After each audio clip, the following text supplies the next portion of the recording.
जॉन्गकुक ईथान की पकड़ से अपना हाथ छुड़ाने की पूरी कोशिश करता है।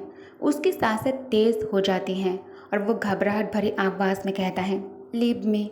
लेकिन लाउड म्यूजिक की वजह से उसकी आवाज़ किसी तक नहीं पहुंचती।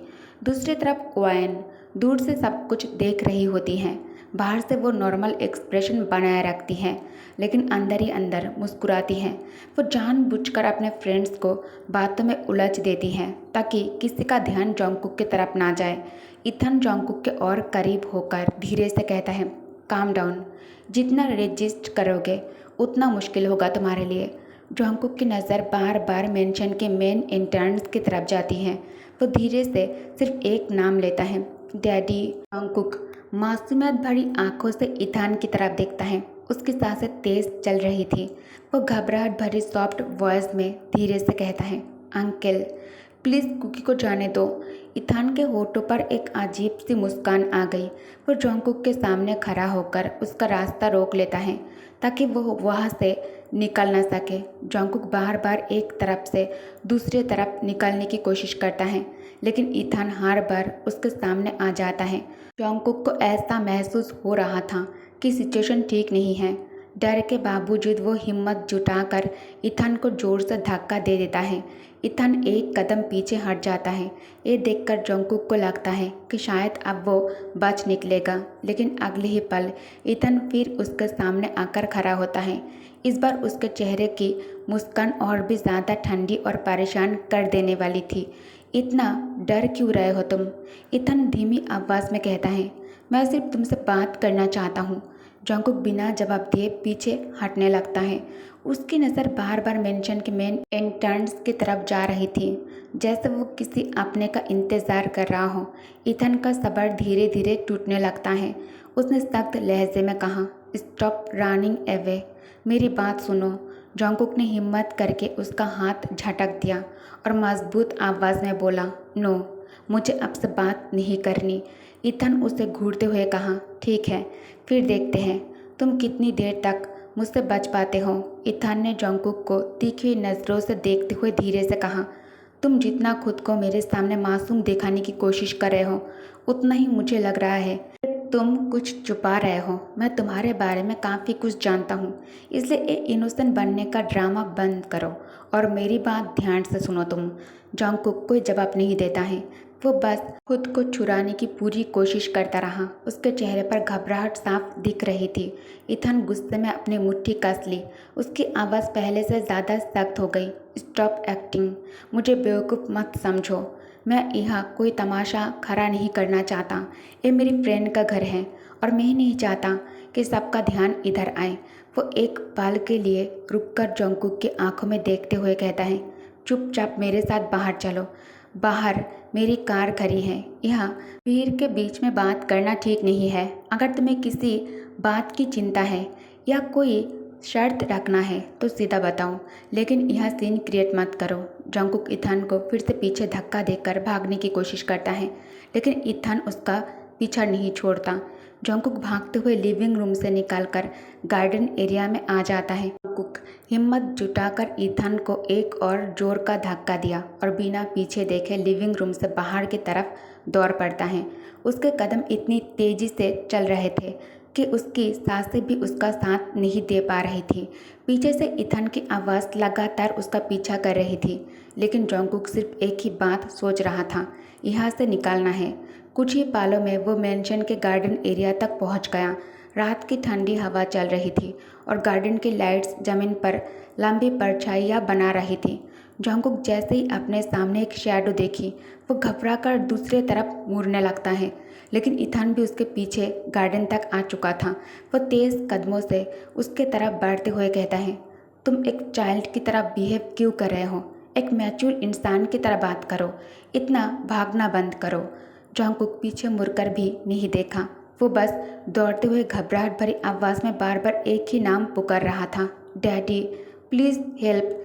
इथान आसपास नज़रें दौड़ाता है। जमीन पर पड़ा एक छोटा सा कंकर उसके नज़र में आया।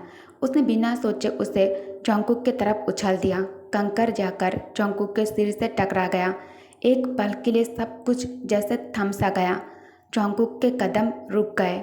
उसकी आंखों के सामने अंधेरा छा गया। उसने अपना सिर पकड़ लिया। कुछ लम्हों तक उसके दिमाग में अजीब सी गूंज सुनाई देती रही और फिर जैसे किसी ने बंद दरवाज़ा तोड़ दिया हो, उसके दिमाग में एक के बाद एक पुरानी यादें बिजली की तरह रफ्तार से लौटने लगी। चेहरे, आवाज़ें, फैसले, पावर, ऑथोरिटी, वो सब कुछ जो कभी उसकी पहचान था। जोंगकुक धीरे से अपनी आंखें खोली। अब उसकी आंखों में पहले वाली घबराहट नहीं थी। उसकी नज़र बिल्कुल ठंडी, गहरी और खामोश थी। थान उसके पास पहुंचकर हल्की सी स्मारक के साथ उसके शोल्डर पर हाथ रखने की कोशिश करता हुआ कहता है, क्या हुआ? इतनी जल्दी थक गए? चलो। लेकिन उसकी बात पूरी भी नहीं हुई थी कि जोंगकुक की गहरी और बिल्कुल बदली हुई आवाज़ ने उसे वही रोक दिया। इथन एक पल के लिए चौंक गया। उसने जोंगकुक की तरफ ध्यान से देखा, फिर अपना सिर हल्का सा झटका, जैसे उसे लगा हो कि शायद उसने गलत सुना है। वो दोबारा जोंगकुक के हाथ पकड़ने के लिए आगे बढ़ता है। इस बार जोंगकुक बिजली की तेज़ी से उसकी कलाई पकड़ लेता है। सिर्फ एक ही मूवमेंट में उसने इथान की पकड़ तोड़ दी और उसे इतना पीछे हटा दिया कि इथान अपना बैलेंस खो बैठता है और ज़मीन पर गिर जाता है। इथान हैरानी और दर्द भरी नज़रों से ऊपर देखता है। उसके सामने खड़ा जोंगकुक अब पहले जैसा बिल्कुल नहीं लग रहा था। उसकी आवाज़ शांत थी, लेकिन हर लफ्ज़ में ऑथोरिटी साफ महसूस हो रही थी।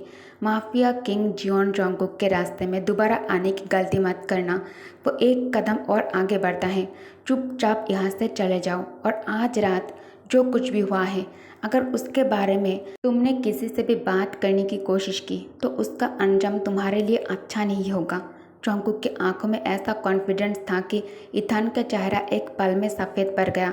उसने बिना एक और लफ्ज़ कहे जल्दी से खुद को संभाला और मेंशन के पार्किंग एरिया की तरफ भाग गया।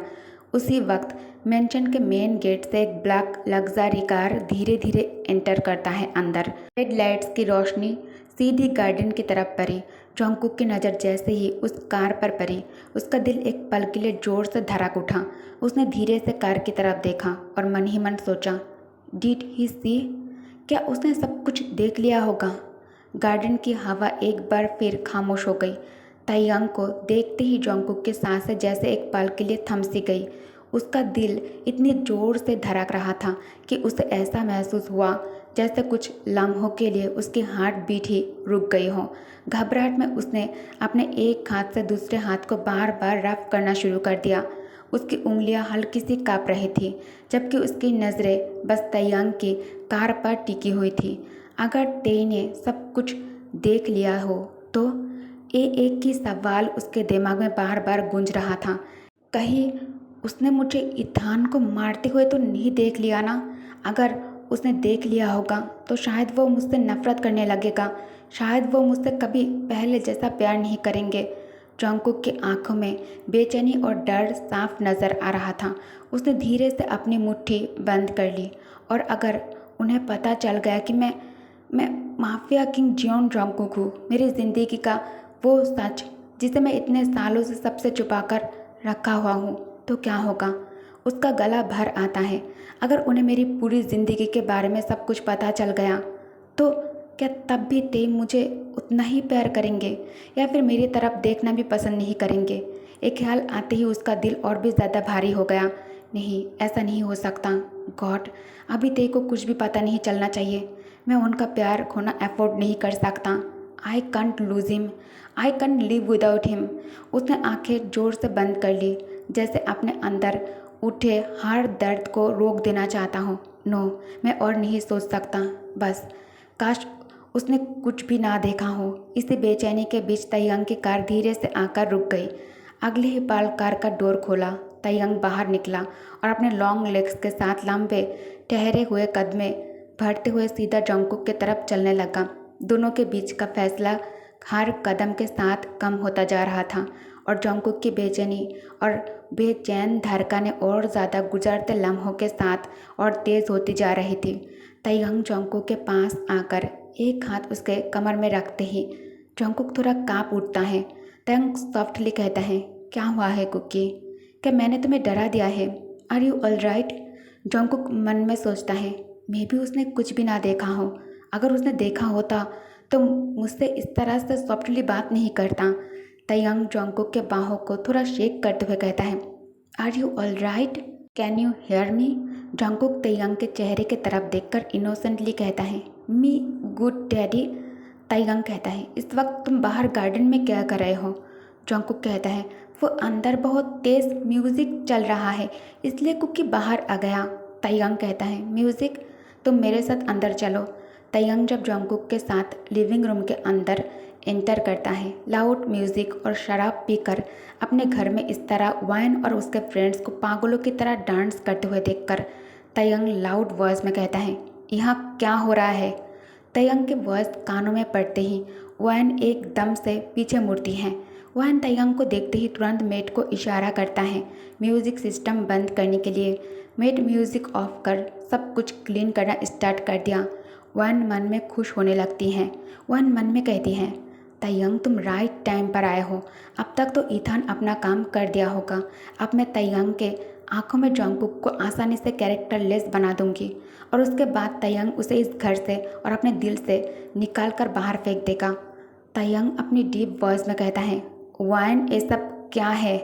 वाइन कहती है, आई एम सॉरी ते, अगर तुम्हें बुरा लगा है तो मैं बस अपने फ्रेंड्स के साथ थोड़ा चिल कर रही थी।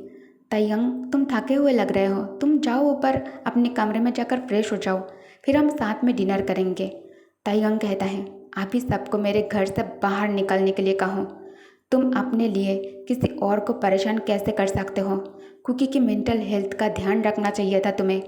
वाइन कहती है, जंगकुक के बारे में चिंता मत करो तुम, मैंने खुद उसे मेरे फ्रेंड ईथान के साथ कमरे में जाते हुए देखा, दोनों इंजॉय कर रहा होगा।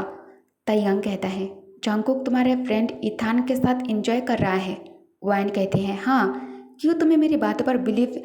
तभी जंगकुक तयंग के पीछे से बाहर आकर वाइन के सामने खड़ा हो गया। जंगकुक को सही सलामत और तयंग के साथ देखकर वाइन दंग रह गई। वाइन कहती है, जंगकुक तुम तो। तयंग कहता है, I said clean the mess right now wine. Wine अपने घर में मैं ये टॉलरेट बिल्कुल भी नहीं करूँगा। इतना कहकर तयंग अपने कमरे की ओर जाने लगता है और जंगकुक अपने कमरे की तरफ। वाइन कहती है, आई एम सॉरी गाइस, मेरा इरादा तुम सबको यहाँ बुलाकर अपमानित करने का नहीं था, सॉरी। वाइन के फ्रेंड्स कहता है, वाइन तुमने तो कहा था कि तुम्हारे हस्बैंड गुड पर्सन है और तुम्हें बहुत ज़्यादा चाहता है, तुमसे बहुत ज़्यादा प्यार करता है, लेकिन हमने जो देखा वो कुछ और ही है। सब मेंशन छोड़कर निकल जाता है।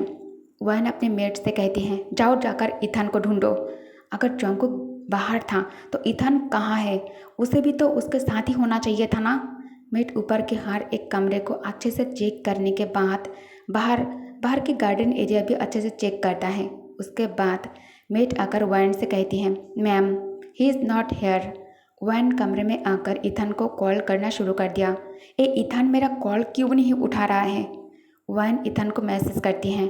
उसके बाद वाइन फिर से कॉल करती हैं। इस बार ईथान का नंबर बंद आ रहा था। वाइन गुस्से में पागल हो जाती हैं, क्या हुआ होगा। जंगकुक ईथान के हाथ से कैसे छूट गया, वो कैसे बच गया और ईथान कहाँ मर गया। ओके गाइस, तो इस पार्ट को मैं यही एंड करती हूँ। Thank you for watching, bye bye.